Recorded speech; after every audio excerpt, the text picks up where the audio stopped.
लश्कर इस्लाम को 2008 में प्रतिबंधित कर दिया गया था। खैबर पख्तूनख्वा में मदरसा जहां पर यह ब्लास्ट, और जुमे के दिन भी हमने देखा किस तरीके से मस्जिद में ब्लास्ट हुआ था और वहां पर भी मौलवी को ही निशाना बनाया गया था। इलाज के दौरान मौलवी मुफ्ती मुनीर, जिनकी मौत हो गई है, ब्लास्ट में मौलवी मुफ्ती मुनीर को अपनी जान गंवानी पड़ी। लश्कर इस्लाम के संस्थापक थे। उमूर पुलिस स्टेशन जिसके पास ये पूरा ब्लास्ट हुआ, और लगातार अब पाकिस्तान में आतंकी गतिविधियां बढ़ती चली जा रही हैं। दोहरी तिहरी मार यहां पर पाकिस्तान को झेलनी पड़ रही है। कभी टीपीटीपी का हमला, कभी इस तरीके से आत्मघाती हमले, कभी मदरसे पर हमला, कभी मस्जिद में हमला, कभी ट्रेन हाईजैक। लगातार वहां पर क्राइम का रेट बढ़ता चला जा रहा है, जिसके चलते पाकिस्तान बुरी तरीके से दहल उठा है। लश्कर इस्लाम का संस्थापक मौलवी मुनीर, जिनकी यहां पर मौत हो गई। उर्मुर पुलिस स्टेशन के पास ये धमाका हुआ, मस्जिद में एक धमाका हुआ था, और उसी के अगले दिन आप देखिए यहां मदरसे में ब्लास्ट हुआ। ब्लास्ट में मौलवी मुफ्ती मुनीर को अपनी जान गंवानी पड़ी है। उर्मुर पुलिस स्टेशन था जिसके पास ही पूरा ब्लास्ट, और हमने देखा किस तरीके से जुमे की नमाज के दौरान भी मस्जिद में एक ब्लास्ट हुआ था जहां पर मौलवी को ही निशाना बनाया गया था। हालांकि किसी ने भी अभी इस हमले की जिम्मेदारी नहीं ली है, और अब पाकिस्तान में सुरक्षा व्यवस्था को बढ़ा दिया गया है। जिस तरीके से लगातार आतंकी गतिविधियां वहां पर बढ़ती चली जा रही हैं, और उसका खामियाजा यहां पर आम जनता को भुगतना पड़ रहा है। लश्कर इस्लाम का संस्थापक मौलवी मुनीर, जिनकी मौत हुई है, उर्मुर पुलिस स्टेशन के पास ये ब्लास्ट हुआ। शनिवार को ये ब्लास्ट देखने को मिला। लगातार पाकिस्तान में हमले बढ़ते चले जा रहे हैं। पाकिस्तान, जिसे आतंकवाद का पनाहगाह कहा जाता है, अब वो खुद आतंकवाद को झेल रहा है, और उसी कड़ी में लगातार यहां पर कभी आत्मघाती हमला हो रहा है, कभी ट्रेन हाईजैक हो रही है, कभी मस्जिद में अटैक्स हो रहे हैं। और ये देखिए, यहां मस्जिद में अटैक होने के बाद मदरसे में भी हमला किया गया। खैबर पख्तूनख्वा का यह मदरसा था, और यहां ब्लास्ट में मौलवी मुफ्ती मुनीर मारे गए। लश्कर इस्लाम के संस्थापक मौलवी मुनीर, जिनकी मौत हो गई है, उर्मुर पुलिस स्टेशन के पास यह पूरा ब्लास्ट हुआ। खैबर पख्तूनख्वा जहां लगातार आतंकी गतिविधियां बढ़ती चली जा रही हैं, और इन्हीं हमलों की वजह से लगातार पाकिस्तान दहल उठा है। आशिक हमारे सहयोगी हमारे साथ जुड़ गए हैं। आशिक, लगातार पाकिस्तान में हमले होते जा रहे हैं।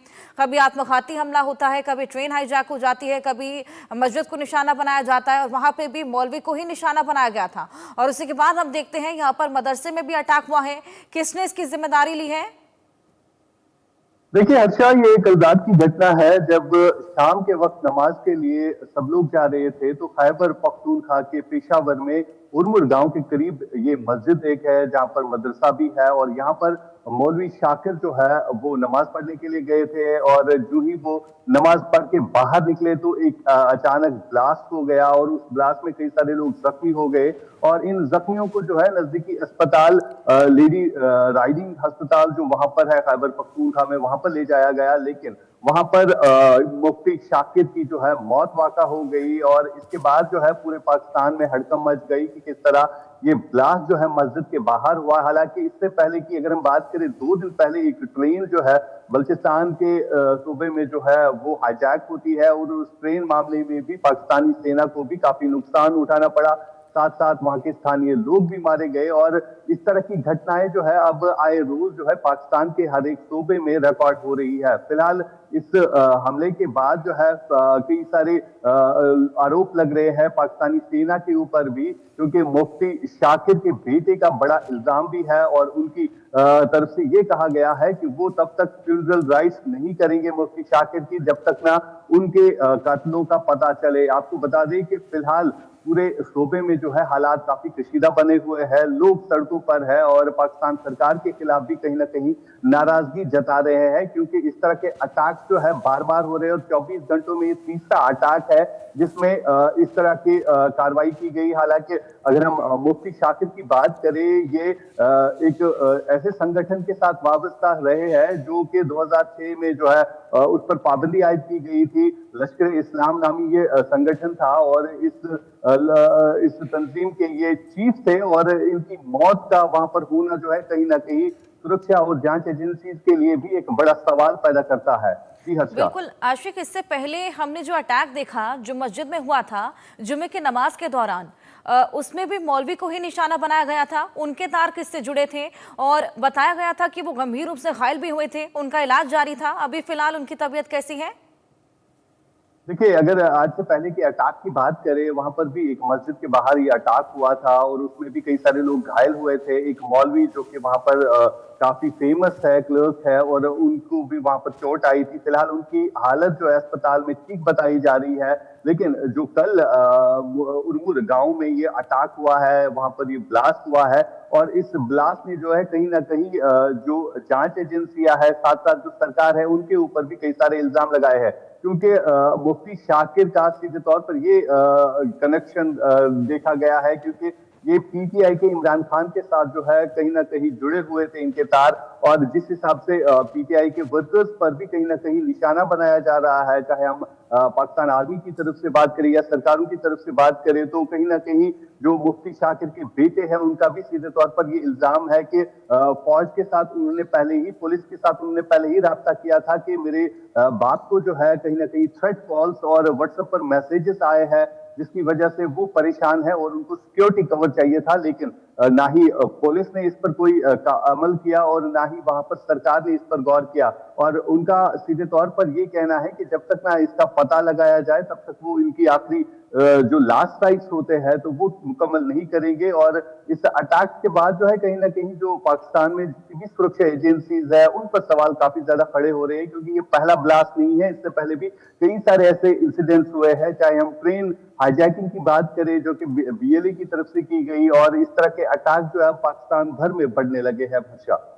बिल्कुल आशिक, लाजमी है कि सुरक्षा एजेंसियां यहां पर सवालों के कटघरे में खड़ी होंगी ही, क्योंकि जिस तरीके से लगातार आतंकवाद का जो पनाहगाह पाकिस्तान को कहा जाता है, अब उसी आतंकवाद की मार वो झेल रहा है। लगातार आतंकी गतिविधियां बढ़ती चली जा रही हैं, कभी आत्मघाती हमले हों। ऐसे में आम जनता को सबसे ज्यादा खामियाजा यहां पर भुगतना पड़ता है।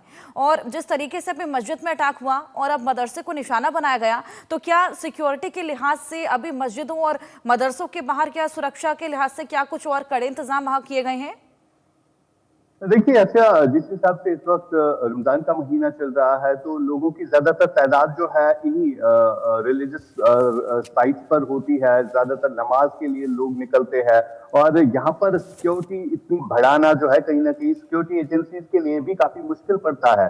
और साथ ही साथ आपको ये भी बता दें कि अगर हम बल्चिस्तान की बात करें या खैबर पख्तूनख्वा या पीओ के इलाकों की बात करें, तो यहाँ पर लोग जो है कहीं ना कहीं परेशान होते हुए नजर आ रहे हैं पाकिस्तानी सरकार से, क्योंकि लगातार इस तरह के अटैक्स हो रहे हैं और इन्हीं सूबों में जो है लोगों को टारगेट बनाया जा रहा है। और खासतौर पर उन लोगों को टारगेट बनाया जा रहा है जो कहीं ना कहीं आतंकवाद को फैलाने की कोशिश कर रहे थे। और जिस हिसाब से लश्कर इस्लाम के साथ ये वाबस्ता रहे हैं और इनके चीफ मारे गए हैं मुफ्ती मुनीर शाकिर, और फिलहाल जिस हिसाब से इन पर टारगेट किया जा रहा है, तो कई सारे सवाल जो है वहां पर जांच एजेंसीज के लिए भी हो रहे हैं, उनके लिए भी खड़े हो रहे हैं। और साथ ही साथ जो एजेंसी